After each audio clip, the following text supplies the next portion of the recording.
Welcome, skeptics and truth seekers, to Schoolhouse Crock, the podcast that fearlessly exposes the real deal behind education in the state of Colorado. I'm your host, Stacey Castile, and on this show, we are not here to sugarcoat.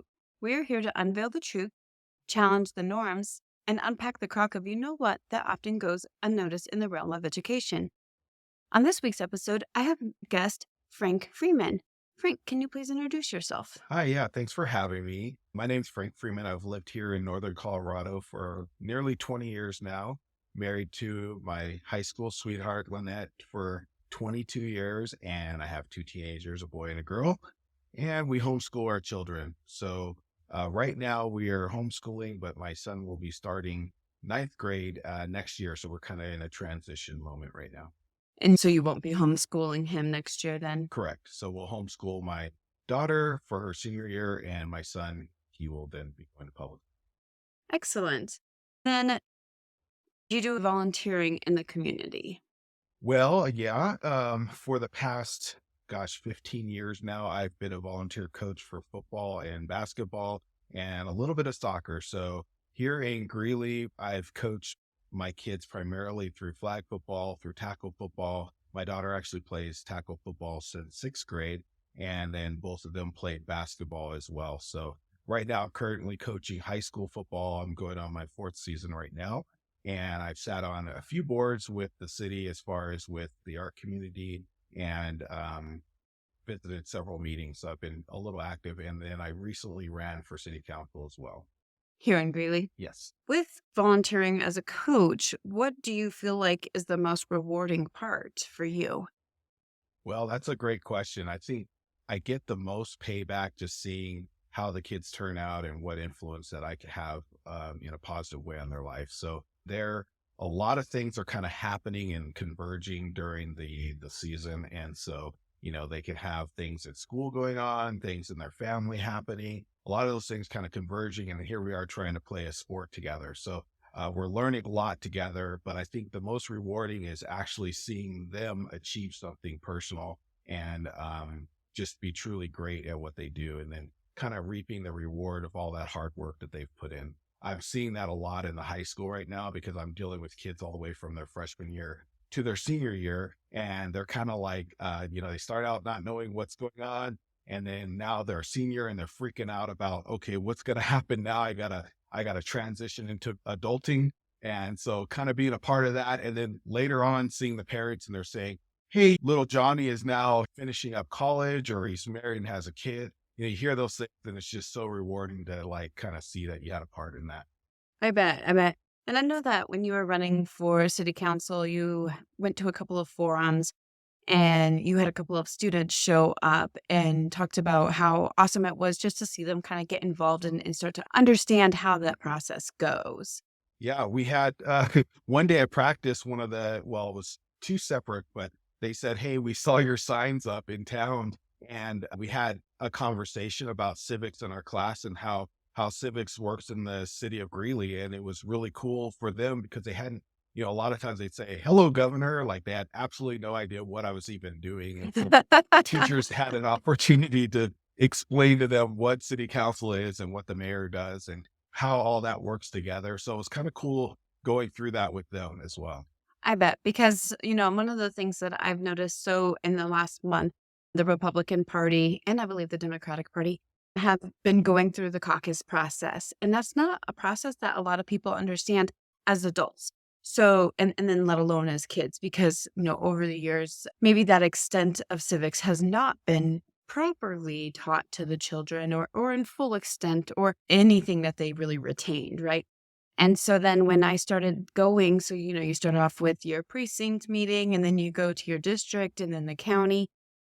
And I started to notice, specifically at the precinct meeting, there was no more than 3 people in each precinct. And so, you get up to depending how big your precinct is, but about 6 delegates to, continue going on and let their voices be heard.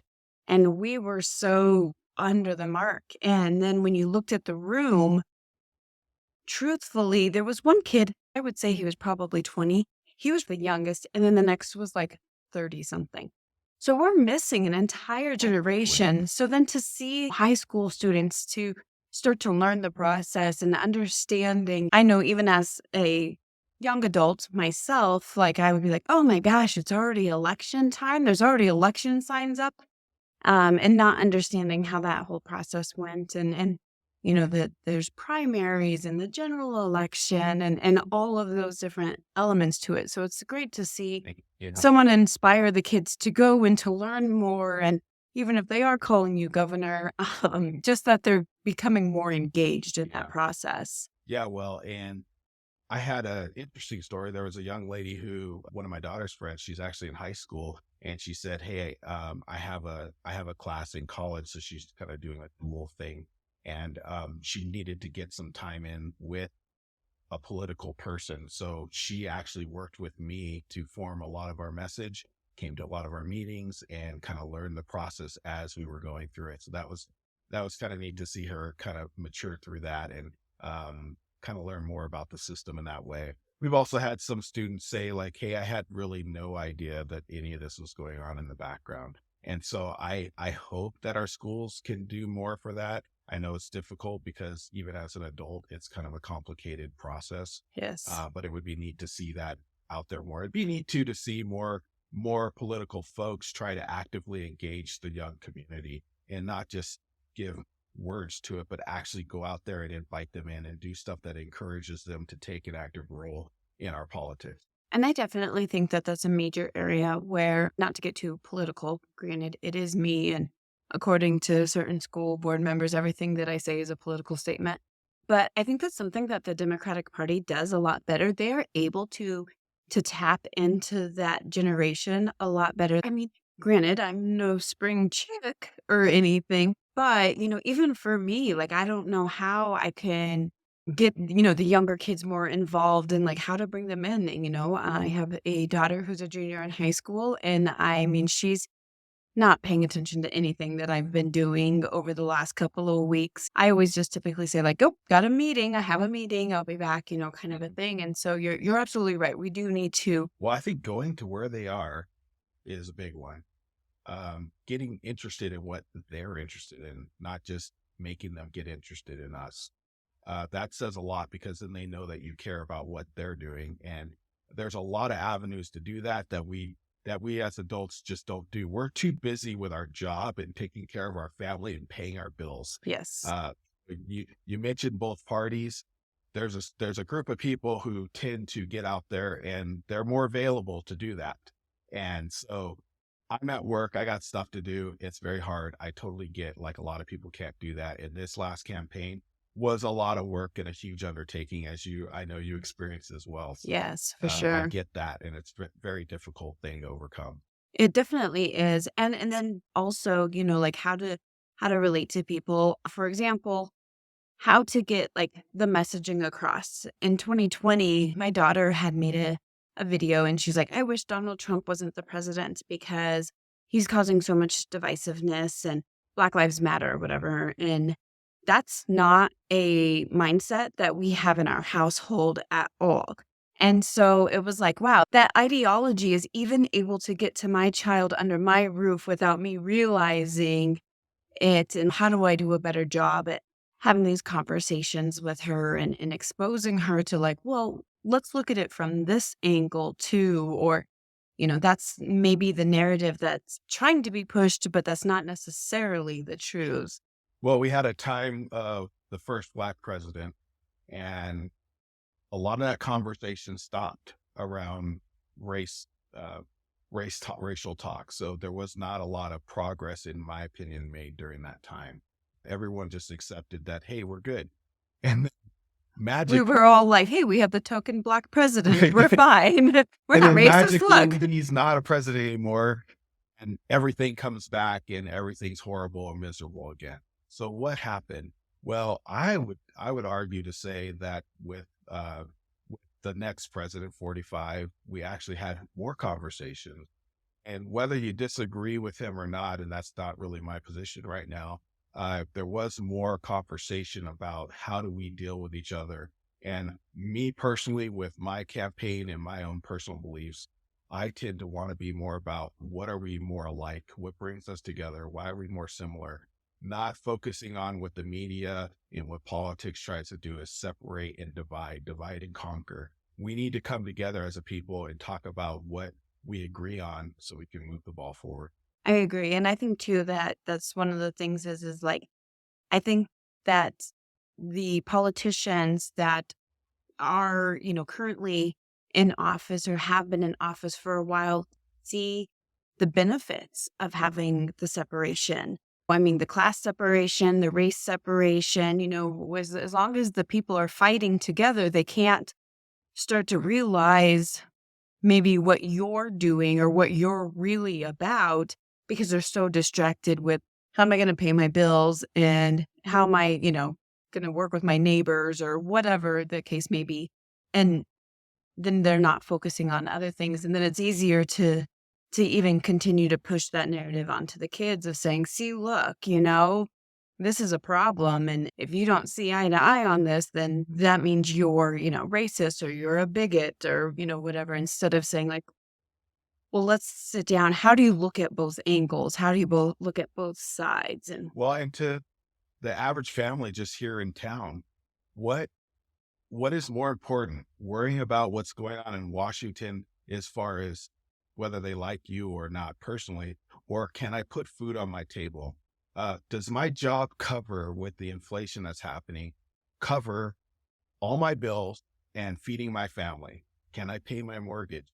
Right now, our food costs doubled yeah, in this last 4 years. So to me, that's confronting me personally right up front. And so regardless of all these other issues that they want to distract us with, the bottom line is my family is very important to me. My community is very important.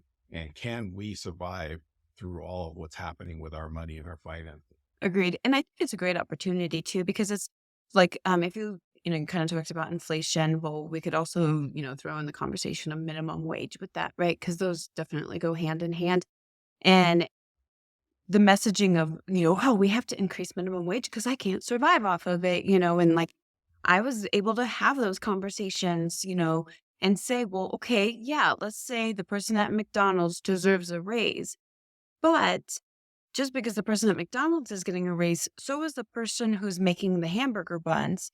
And if the hamburger buns, company has to now pay their workers more, then they're going to start charging McDonald's more for their hamburger buns. And then McDonald's is going to turn around and start charging you more. And now we're paying more for a Happy Meal than what we originally were. And so then it eats up any type of a raise you got by increasing the minimum wage. And being able to explain that, and I've seen with my daughter specifically, as she goes into the government class and some of these civics classes in high school, she's able to have some of those arguments for her as opposed to, yeah, we need to raise minimum wage. Well, yeah, that sounds great and everything, but she's starting to see some Yeah, of the somebody's got to pay for it. cause and effects of that. Well, yeah, definitely. But I think if, bottom line is what is the cause of the desire to raise minimum wage other than the fact that I want to make more money is, well, we have spending that's completely out of control that no matter what, we can keep raising incomes. It's just going to keep snowballing. Yeah, It's like the ship is sinking and do we keep bucketing out or do we try to plug the hole? agreed. Agreed. I don't think that a lot of people in our community take the time like you do to volunteer and work with our children and try to be a inspirational kind of person in their life, a solid person. Everybody always talks about that one teacher that was a major influence on them. And I think that when we have community members like yourself who take the time out of your lives, take the time for granted you are coaching your children from your families essentially. What do you wish that more community members realized about volunteering with kids? Well, that's an interesting question, and it's a good one. I mean, what's the biggest takeaway from it? Well, I feel just basically a reward in seeing them win. I play basketball during lunchtime. Us old guys, we have some young guys show up too, and I take great pride when I can beat a 20-year-old, but it rarely happens anymore. But one thing I've told them, like some of the kids that get very upset, and I'm like, hey, you know what? I'm out here working hard because I want to see you get better. And that's what I take to the coaches field is I want to see them succeed. And I think like in our community, more people getting involved with our youth, that's the future of our towns. And if we're not putting in and investing in them, we're not going to have as nice of an outcome. And I think for me, if I know that I took an active part in helping the next generation, and then I could be happy for that turnout. And, I have some responsibility in it. Now, if I didn't do a darn thing and then I sit around and complain about it, Yeah. what good is that? So I want to take an active role, and I encourage others to do that. I think it's very fulfilling. I definitely agree. Every generation thinks that the younger generation's lazy and they're not willing to do anything. But like, what are we doing to try and motivate them and to encourage them and get Yeah. them off their video games, get them out from in front of the TV and have them get out and go and do stuff and learn stuff. And even if it's sports, you learn so much from sports than what you would just staying at Oh, home. yeah. Well, I had a conversation with the fire department and talking to them about how football in Greeley was basically essentially canceled for anyone under seventh grade, I believe it was. They got rid of the city sports for tackle football, and they were in shock for that. And I said, like, we're heavily into that, and it just went away during COVID. And they were in shock because they were thinking of all the stuff that they do that directly correlates to sports. And that was one more sport now that's not as actively undertaken. I think that's definitely an area that we have to stay focused on. There's lots of areas where kids can learn to be a better person, a better citizen. But I think also as an active member of your community, there's so much that the different generations can teach the younger generation. Matter of fact, at work, okay, I'm 45 years old, but we hire a lot of people who are fresh out of college, and I do a lot of data and programming.